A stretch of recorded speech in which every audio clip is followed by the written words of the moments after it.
Hello everyone, and welcome back to the channel. HeirofCarthage here. Sorry I was away for a couple of days. I'd had my parents visit, and then I actually needed to take my boys back up to my parents' house a day after that. They were going to play with their cousins. Long story short, I was out of pocket. I did get a lot of recording done. I just didn't have a chance to render it all and upload it. So I do have more parts of the Ice Sled campaign coming out with Tsarina Katerin. So if you like Sled Rampage, that'll be coming. But in the meantime, I had put up a question on my channel asking you all what you thought some of the most difficult Legendary Lord starts were.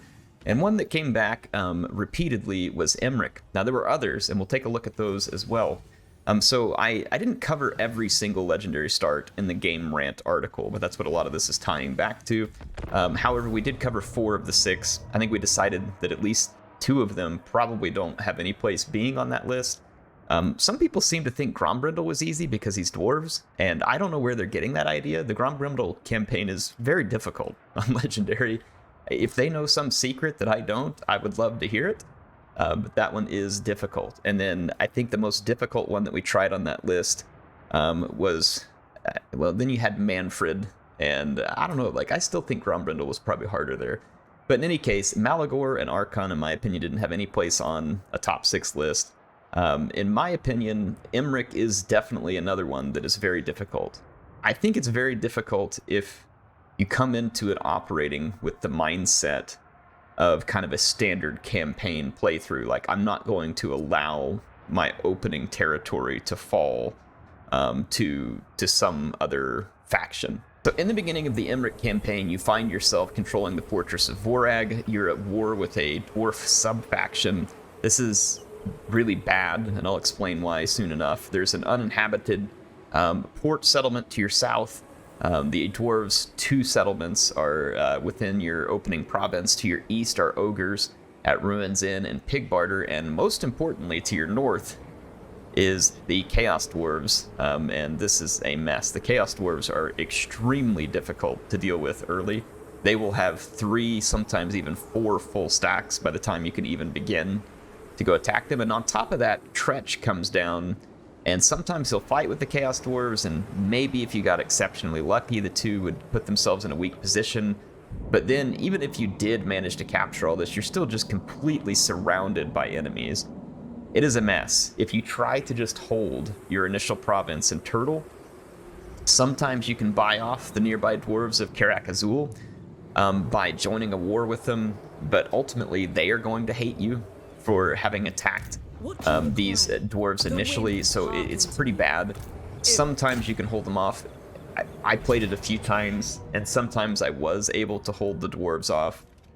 That said, even when you could hold them off, I mean, ultimately you still just get overrun by dark elves, ogres, and then eventually sometimes Kugath shows up from the east as well, and so then you're dealing with giant stacks of, you know, Kugath crap, Chaos Dwarf stuff, and Tretch all at the same time. And then ultimately the dwarves or Clan Moors might break through the dwarves, and then you got Clan Moors on that other flank.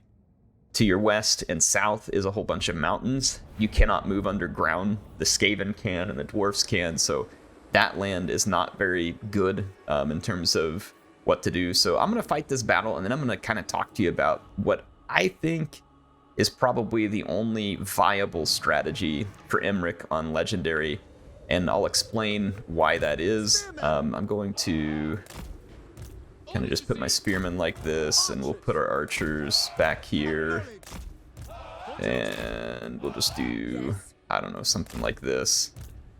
Let Imrik do a little bit of guarding. The dwarves are going to have a catapult here. The catapult will shred you, and it will shred you bad. So I'm going to move my units out of its range, and I'm going to see if we can bait the catapult ammo. They may not want to fire at the dragon. I may have to move, like, Imrik into range to give them something more tempting, and we'll see. But one way or the other, you kind of need to be patient here and just bait the grudge thrower ammo. This brings up an interesting point, which, by the way, I'll stick it in fast forward so this goes a little quicker. But this brings up an interesting point that I wanted to talk about here. So I don't mind doing these videos. I don't think they're gonna let themselves get totally baited here. They might. Yeah, there's firing at the dragon. Okay. and my point on this is some of the stuff that you kind of have to do on these legendary campaigns. So like, for instance, if I take a bunch of losses here to the catapult, I'm going to have to, you know, like restart, or it's going to mess me up. And I have to sit here fast forwarding, you know, exploiting the game essentially in order to min-max. Your decision on armies are decided for you, because again, you have to min-max. So like in this campaign, you're going to have a couple of spears, and then otherwise you're basically just going to spam archers. Now, later in a campaign, if you live, you can certainly you can certainly get back into maybe a more normal play style once you've leveled up, gotten more money, all that kind of stuff. But this is my point on Legendary. Now, it's just not fun, is my opinion. And that's why I don't play Legendary a whole lot. Now, that said, do I have fun, like taking a look at these campaigns and seeing what it might take to win? Sure, it's kind of fun. But ultimately, I think Legendary comes down to a play style thing. And for me, I don't get much enjoyment out of the game when I have to sit here and just do clownishly stupid stuff like this in order to win. This is not fun. This is not what conjures up in my head when it comes to This Is Total War. Now, is this stuff kind of clever, and the players and creators who think this stuff up and figure it out? Yeah, it's absolutely clever, and they come up with clever ways to win like this. And honestly, I find that a little bit interesting sometimes, because sometimes their tactics can be used, you know, in little one-off cheesy scenarios of your own whenever you're taking on the AI. So I feel like that, you know, for me, it's not fun to play in Legendary, which is why I don't do it often. I do it some, and some of you may have noticed that I've been linking to the Miao Ying Legendary campaign recently, like a playlist I have there. I do play campaigns on Legendary.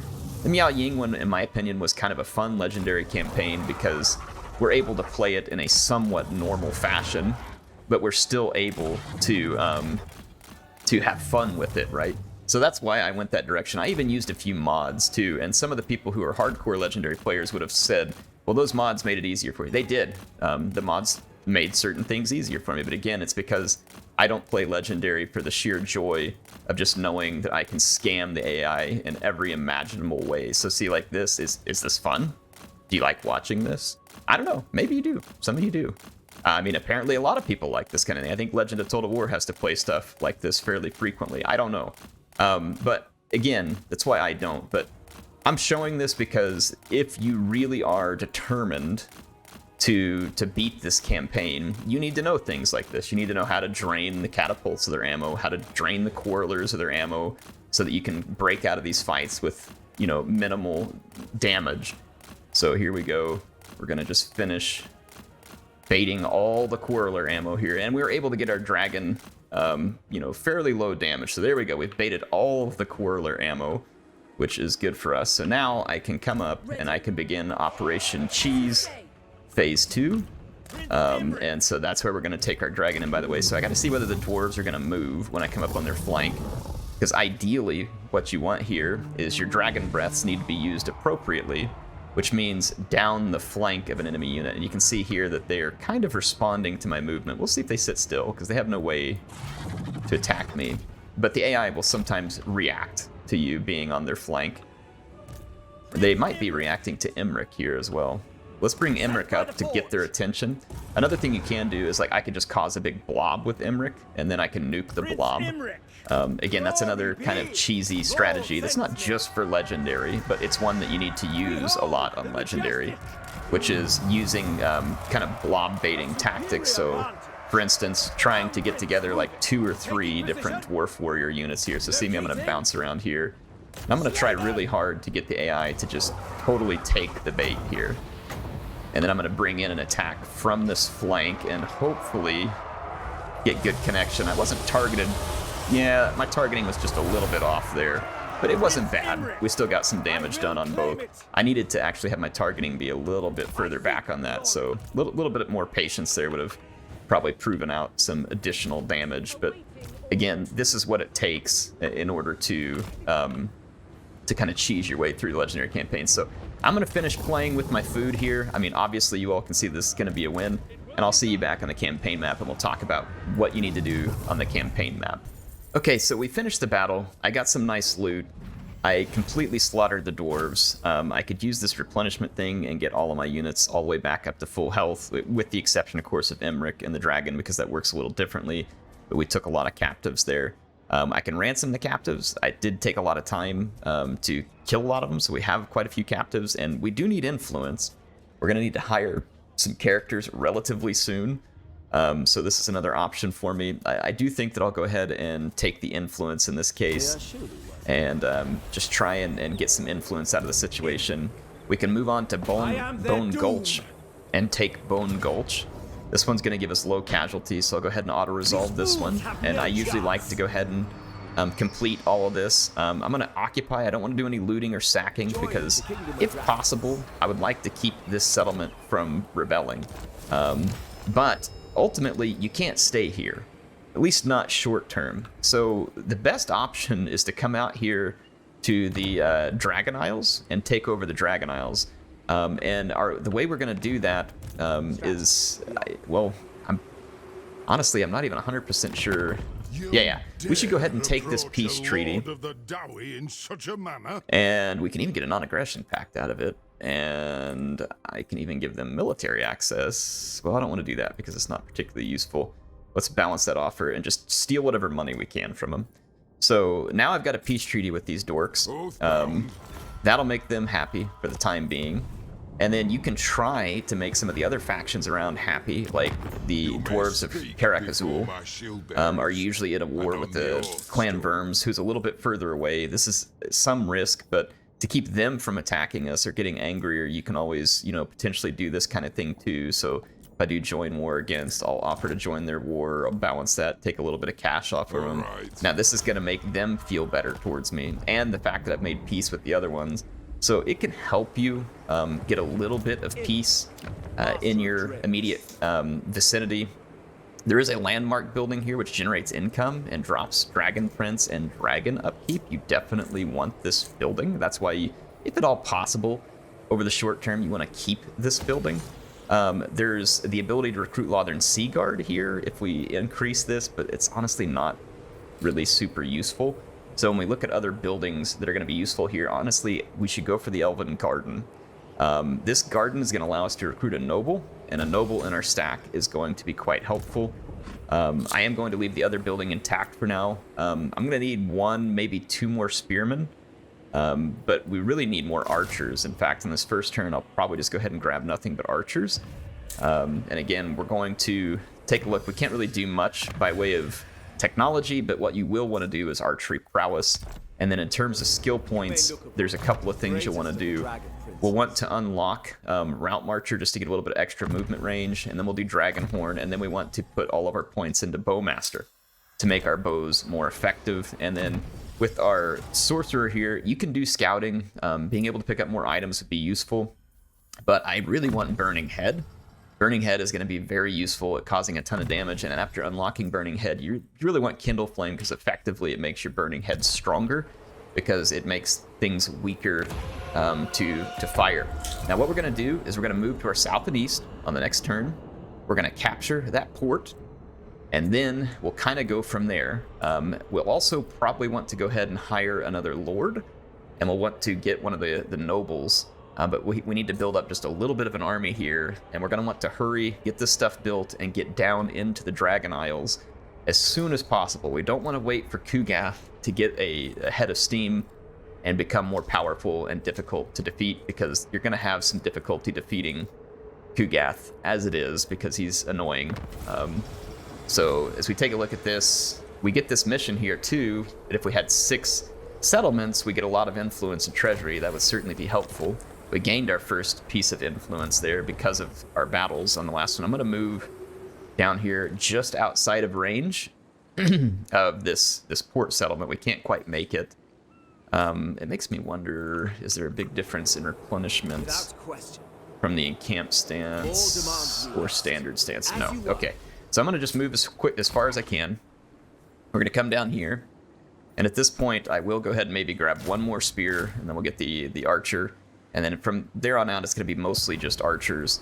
Let's take a look at the different lords. A lord with Lore of Life is really helpful here early on, because they can help heal your characters when you come into the battles, and they can basically carry a couple of additional units with you and just kind of help you with scouting, all kinds of stuff. And so life is probably the most useful one. Unfortunately, you're going to get a negative trait.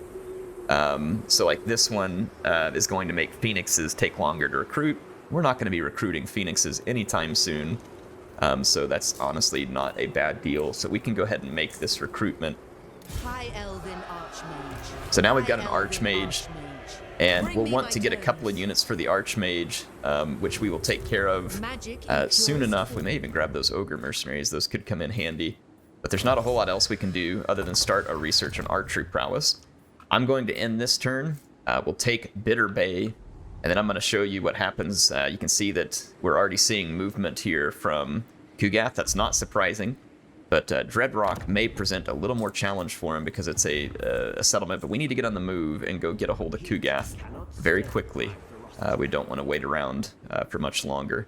So let's go ahead and get things started. Right, I've gone through a couple of turns. It's now turn 4, and I'm about halfway across here. You are going to take some attrition, unfortunately, as a result of this journey, so making sure your troops are in as good a shape as possible prior to that. I got a couple of units recruited in to the Life Mage as well.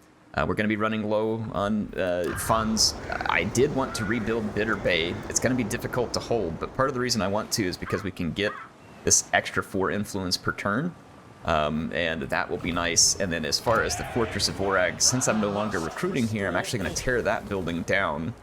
I forgot to get the Noble into the army. Wow, what a massive mistake on my part. So this is probably the lesser of two evils. Both of those are bad. Anyway, I got to get the Noble on the way down here as well. That was certainly a mistake. I should have already done that. And now that I've gotten the Noble here as well, I can tear this building down too. And I'm going to put different buildings in here that just get me a little bit more income. And then we're almost done with the Graves of Dragons, which will give us a nice bit of income. I'm going to put some... I'm going to put... Let's see, this building here. So we're going to get this 2 control with the plaza for pretty cheap. And then we're going to also put in the probably Elven Craftsman. So we're just going to try and pick up a little bit of control and income there as we look to protect this area as best we can. But in the meantime, like I said, we got to beeline it for Dragonfang Mount. Now, Dragonfang Mount has medicinal plants, and there's a unique building chain here, which is really important too, which can give us a whole lot of income and gemstones and other stuff like that. So again, if we can get things right, things should be good. So I'm gonna, again, the skill points popped up here. We earned some skill points. It's gonna go into Bowmaster, and we're gonna continue pushing our way along through here. All right, so we're a total of 6 turns in, and we finished Archery Prowess, which was very helpful. And in terms of research, the next one that makes the most sense to me is gonna be the Spear Wall. So we'll go in and do Spear Wall. I mean, if anything, I mean, these one that increases the speed of your archers. I don't know if that's gonna have a huge impact. You should get this Noble earlier, by the way. Don't make the mistake I did there. We want this thing embedded. So that was a mistake on my part. If we look here, though, like this army, I'm going to take... Now, Kugath's army was sitting here at Dragonfang Mount on the last turn end. I waited a turn. We're not at war with him, so he moved. And that's good, because now we can get into the settlement easier. So I'm going to go ahead and declare war on him. We're going to land our troops. We've already got a low thing here, but let's encircle just for a second. And you all see why. I want to pull that Archmage up close enough to reinforce, because we want to gain any experience points possible for that Archmage as well. I'm trying to get them to come ashore. There we go. Come ashore. Okay, now the reason why I wanted to do that was this. So now I can attack. Both will be involved. I'm going to go ahead again. Maybe you shouldn't auto-resolve this. Maybe we need to cheese our way through it. I'm going to go ahead and auto-resolve it. We took a few more casualties than I would have liked in the Spearmen, but nothing gross at this point. We're going to occupy these settlements. And we want to take the Dragonfang Mount as high as we can. Now, this army here is going to be taking attrition, unfortunately, on this turn-in. We can turn that around by going into an encamped stance soon. I'm going to keep this unit moving up. We need that unit to help us replenish our troops, and so that's why it was a bit of a mistake for me to not be here to begin with. You'll also notice that we have an unpleasant climate here, which is going to really increase by a lot our construction cost, and it's also going to increase the construction time, and we're going to lose some income from the buildings. Now, there is a way to counteract that a bit. Now, as we get some influence, we would be able to hire a lord or a hero with the administrator trait, and the administrator trait will help overcome some of that. You can see income-wise, we're actually in pretty good shape at the moment. And I can do more recruiting here as well. I only want one more spear, and then I'm going to get some more archers. And then we're going to really just kind of keep stacking out archers. But income-wise, we're okay at the moment. Control, we might be able to bring this under control. Bitter Bay, unfortunately, probably not. But we do want to go ahead and put the dock in here. At least I feel like we do. This dock could potentially earn us some income. And hopefully maybe even get us contact with the other elven races. We definitely want that contact so we can begin trade, and then we can use certain research, buildings, and characters to start making our trade obnoxiously more valuable, which is one of the ways that high elves really kind of butter their bread. And so that's the way that we're going to do this. I'm going to go ahead and do Kindle Flame. And we did not get a skill point, unfortunately, on our Archmage here. But let's go ahead and end another turn. Alright, I brought my noble on shore. I moved Imrik slightly outside of the settlement, put him in an encamp stance. We brought the noble into his army, which allowed him to start replenishing. I moved the troops from our life mage's army over into his army. And fortunately for me, Kugath actually turned around and attacked us. And as you can see, we could actually auto-resolve here. The only unfortunate thing is that we take a lot of casualties that we then have to replenish. If you look at his army, he definitely has some dangers to us here in the sense that he himself is a long-range artillery weapon. If we can bait that stuff out, that'd be great. Or if we could dragon bait these plague drones or chaos furies closer to our troops. Essentially, we need to win this, and we need to win it in a tremendous fashion. And if we do, basically the path is open for us to control the Dragon Isles and essentially control the campaign. So I'm going to go start fighting the battle, and I'll pick it up with you all there. Alright, I'm in the battle. The battle's begun. I tried baiting ammunition out of Kugath. He's not doing it. But I brought my troops back. The terrain's a little bit messy, but we're going to do our best to win this. And essentially, Kugath is just barreling towards us. So I'll have you join me here in combat. And I've basically brought some of his faster-moving units inside of range. And we're going to try and kill them early. I need to pull my dragon back out of here. In fact, I'm going to use my dragon to come rout those warhounds in a hurry over here.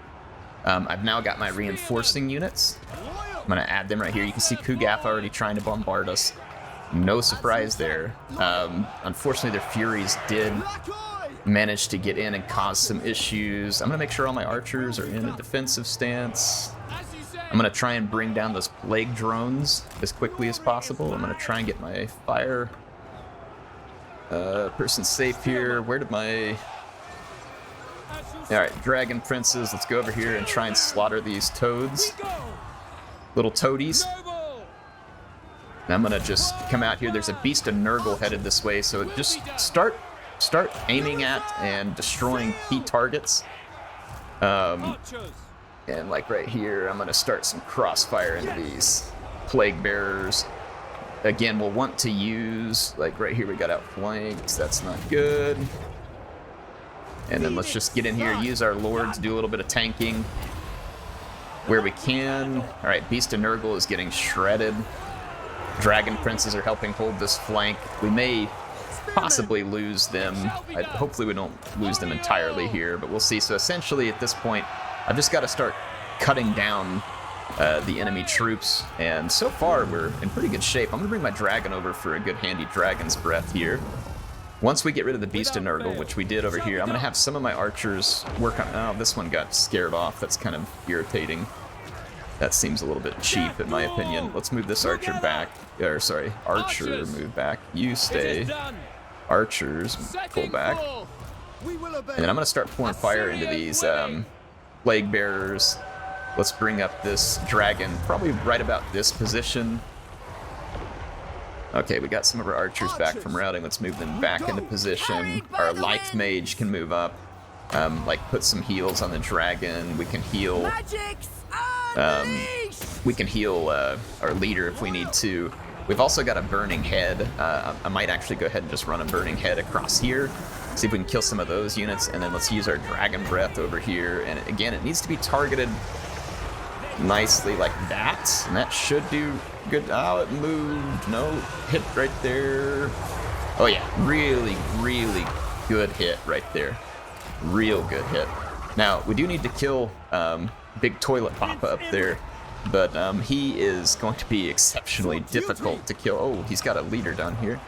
Let's see if we can get our leader free and come and challenge those. We could come out to around the flank over here and be using fireballs. We're about to have an issue over here. This plague bearer is about to cut through. About to cut through us over here. Let's bring our dragon back up, and let's get after this character here. Our dragon princes are holding out amazingly well. Let's come over here and kill this. Is that Appius? Did CA? Oh no, no. Adipus. I was like, did they steal one of my character names? If so, I'm glad. Like, no copyright needed there. You know, like I would have been grateful to see them using the fair name of Appius. We are actually doing extremely well here. Let's put another burning head up here. I'm gonna come intercept this plague bearer. We're about to get rid of their units, so yeah, we're in extraordinarily good shape here, in my opinion. Now, we could find out that I'm wrong a turn or two from now. We're going to maintain our dragon princes. Our archers have done a spectacular job of just non-stop pouring fire. And now all we got to do is just go kill Commode Papa. And that, I mean, we can go fight him, but he'll probably crumble at some point. But he's also over here getting kills. Like, he's racked up 68 kills. I'm trying to get rid of his units, and that may force a rout. We'll go do some dragon breath attacks and fireballs, and then the rest of these units, honestly, like, I might start just hiding in the woods so that he can't shoot them. And we could come up with the archers and shoot him. He's crumbling at this point, so let's just speed the crumbling. Like, that's going to be our best bet instead of engaging him, because he heals. He can put out some pretty good damage. We don't want to accept any more damage to our key units here. So let's do a little bit of fire breath. And again, we're just going to hide. He can't shoot what he can't see, and a lot of our characters are going to be hidden at this point. Let's start running my noble this direction, though we probably don't need it. So, oh, we got shot right in the face with his exploding nurgling. I'm going to actually maybe start running circles with the dragon to see if we can keep his attention. Again, I want to speed his route. Our archers can certainly help us do that the quickest, but we also run a risk of him scoring hits on them. We don't want to stay in combat with him for an extended period of time, but if we can speed his disintegration, then that would be ideal. Oh yeah, see, like right there, he used a spell on us. Prince Imrik. See if we can score some damage, and then we'll just get right out of melee. We don't want to stay there. Again, we're just trying to speed his disintegration here. So we'll put some charges on him. I'm about to get another dragon breath attack. He's going to try and attack my dragon, almost certainly. I'm going to keep my units moving. Here's our dragon breath attack. We'll try and get right up over high angle on him so we can just pour it into him, and it does good. Let's maybe put one more charge in here. I've got archers. Can get a fireball on him here soon. Again, we're not going to let him sit here and score big hits. The AI gets tons of buffs in melee on this difficulty setting. There we go. Now we've really got him disintegrating, so I might go ahead and just pour on the heat here. Prince Imrik, taking position. And let's fall back. And I've probably hit him with the fireball at this point. I don't want to overcast it because I don't want to risk damage. And then our mage, I should have used our mage to do some more healing over here so that we would have better results in the map. So that's a mistake here that I made too, so don't make that same mistake. Use your mage, get your heals in. So like, this battle's about to end, and I could have been able to get hundreds more. Oh crap, we got smacked in the face there too.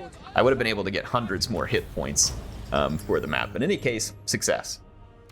Alright, so that was a really important victory for us. Hopefully it was good enough. Again, we don't know for sure yet because we haven't gotten there, but look at the money we picked up off of that. I mean, that is some extreme money. Replenishment is scarce to come by at the moment, so As much as I do want influence, I do. I'm going to go ahead and take the replenishment here because replenishment is going to be slow. And we're going to be hurting for troops. But we are now in a position to secure the Dragon Isles, assuming that we also don't run into a brick wall with the Lizard faction who's there. Because remember that they are still there at the moment. Kugath hasn't killed them.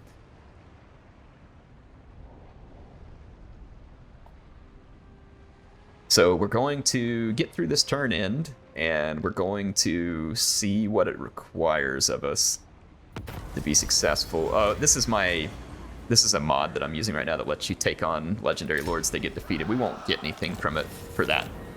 We have a plague in our army. That is bad news. Let's see what the plague is going to cause. Imrik. It's going to take away 4 melee attack.